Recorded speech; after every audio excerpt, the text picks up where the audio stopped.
Hi friends, welcome back to my channel. స్వతంత్ర దినోత్సవం రోజే ఒక ఆడపిల్లకు జరిగిన అన్యాయం, చాలా బాధాకరమైన విషయం. వివరాల్లోకి వెళదాం, పూర్తిగా చూడండి. కోల్కతాలో వైద్య విద్యార్థినిపై అత్యాచారం ఘటనలో కీలక విషయాలు వెలుగులోకి వచ్చాయి.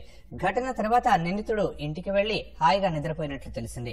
విచారణ సమయంలో కూడా అతడు ఏమాత్రం పశ్చాత్తాపడలేదని, తనకు ఉరివేస్తే వేసుకోండని పోలీసులకు చెప్పినట్లు సమాచారం.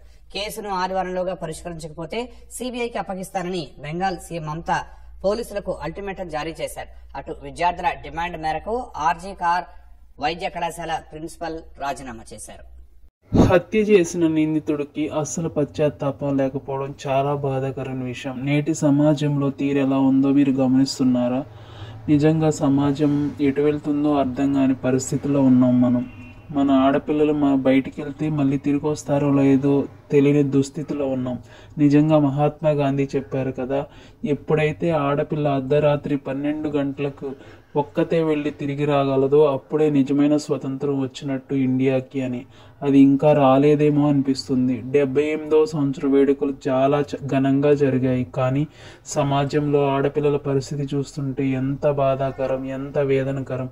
నిజంగా ఇలాంటి వారికి కఠినమైన శిక్షలు ఇవ్వాలి.